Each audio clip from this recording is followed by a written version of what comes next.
लोगों को पनाह मिलती है बिग बॉस के अंदर, बिग बॉस के घर के देखिए एक बार तो सर्टन है कि जिस तरीके का शो है हाँ तो थोड़ा सा कंटेंट उन्हें चाहिए होता है, वो किसी भी तरीके का हो सकता है। और आपकी पर्सनालिटी वैसी है नहीं। मेरी पर्सनालिटी वैसी नहीं है तो मैंने बस वही किया जो मुझे सही लगा, और मेरी जो सेल्फ़ रिस्पेक्ट है, मेरी डिग्निटी जो है वो मेरे ख्याल से शो से ज़्यादा बड़ी थी।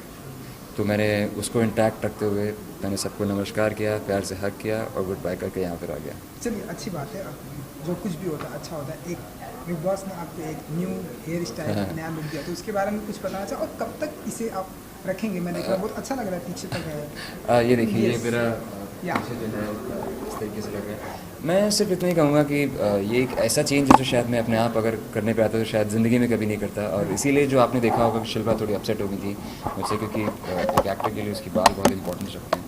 अब चूँकि बाल इस तरीके के हैं तो मैं अगले 2-3 महीने तक आउट ऑफ एक्शन रहूँगा। जो भी काम आया है वो ऑब्वियसली टीवी पे इस तरीके के बाल नहीं चलते, ना ही फिल्मों में चलते हैं, अनलेस आप एक स्पेसिफिक कैरेक्टर प्ले कर रहे हो जहाँ पे उनको इस तरीके की लुक की ज़रूरत हो। और यकीन मानिए अगर उन्हें इस तरीके के लुक की ज़रूरत होती तो मैं शायद वो आखिरी इंसान होऊंगा जिसे अप्रोच करेंगे, क्योंकि मैं ऑब्वियसली नहीं करता। तो इसलिए थोड़ा सा ये था, बट डेफिनेटली अगर इन टर्म्स ऑफ टास्क देखें तो मैं आई वाज़ वेरी हैप्पी, मैं बहुत खुश था। और मैंने डिसाइड किया था कि वो अगर वो बोलेंगे टकले हो जाओ तो मैं टकला हो जाता, अगर वो बोलते कि पानी में कूद जाओ तो मैं कुछ भी करता, ना कि दूसरों के लिए बल्कि अपने आप के लिए। कि मैं जब अपने आप को शीशे में देखूं तो मैं फ़ख्र महसूस करूं कि मेरे अंदर इतनी हिम्मत थी कि मैंने जो भी किया वो किया। तो घर के मेंबर्स की कुछ याद आती है हमारे लिए? तो ऑनेस्टली मेरे लिए घर में से 2 लोग इम्पोर्टेंट थे, कुशाल और शिल्पा, और दोनों लोग इस वक्त घर पे नहीं हैं एटलीस्ट। कुशाल के मैं होप कर रहा हूँ कि वापस चले जाएंगे। हाँ, मैंने सुना है कि कुशाल फिर से आ रहे हैं। हाँ जी, तो मेरी बस यही ऊपर वाले से प्रार्थना है कि कुशाल वापस जाएँ, एंड डेफिनेटली और किसी की मुझे फ़िलहाल तो याद नहीं आ रही। मैं बाहर आके बहुत खुश हूँ। बिल्कुल। तो क्या कुछ और फ्यूचर में प्रोजेक्ट होंगे आपके कुछ? फ्यूचर के प्रोजेक्ट्स तो होल्ड पे हैं सर, क्योंकि जो भी था वो लोग मेरे बाल को देख के थोड़ा डर गए थे। अभी मुझे वही रिस्पांस आ रहा था, डिसाइड कि बाल बहुत अच्छे लग रहे हैं, सब कुछ है, लेकिन दे वुड प्रेफर कि अगर मैं अपने पहले वाले स्टाइल पे चला जाऊँ, जो कि जिसमें कि थोड़ा वक्त लगने वाला था। अभी आई थिंक फ़िलहाल 2 महीने न्यू ईयर्स के पहले तो मुझे नहीं लगता कुछ भी पॉसिबल होगा। बिल्कुल। तनीषा का जब जब नाम लेते हैं जी। क्या आपको जहन में आता है आपके? तनीषा मेरे साथ बहुत स्वीट थी, स्पेशली शिल्पा के इलेक्शन के बाद बहुत बहुत बहुत स्वीट थी मेरे साथ। और मेरे जहन में सिर्फ इतना ही आता है कि आप जैसे हो वैसे ही अपने आप को दिखाओ, you know. And I hope and I pray कि वो वैसे ही दिखाएंगी, क्योंकि वो अगर आप कोर देखो किसी इंसान का तो उनमें वो सारी खूबियाँ मौजूद हैं जो उन्हें पसंद किया जा सकता है या फिर वो सराही जा सकती हैं। जो बच्चे बहुत गौहर। गौहर बहुत स्ट्रांग हैं, बहुत राइचस हैं, और उनकी ओपिनियन है, उनका एक पॉइंट ऑफ व्यू है जिसे वो कहने में बिल्कुल नहीं हिचकिचाती। तो वो भी मेरे ख्याल से बहुत इंटरेस्टिंग एस्पेक्ट है इस शो के लिए कि खुद अपूर्वा। जी।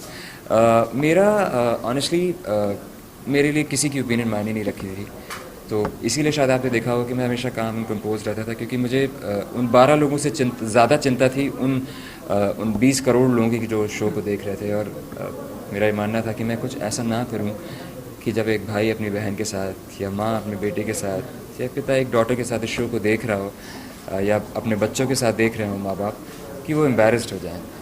तो अब मैं अपनी माँ को ऑब्वियसली प्रॉमिस करके गया था कि मेरी माँ को थोड़ा यही डर था कि बिग बॉस एक ऐसा कंट्रोवर्शियल शो है कि लोग जो इज़्ज़त थोड़ी बहुत होती है उसे भी गंवा के आ जाते हैं। बट अब मैं कह सकता हूँ कि अगर मैंने इज़्ज़त कमाई नहीं तो अपनी इज़्ज़त गंवाई भी नहीं है for sure। Salman Khan. Ji.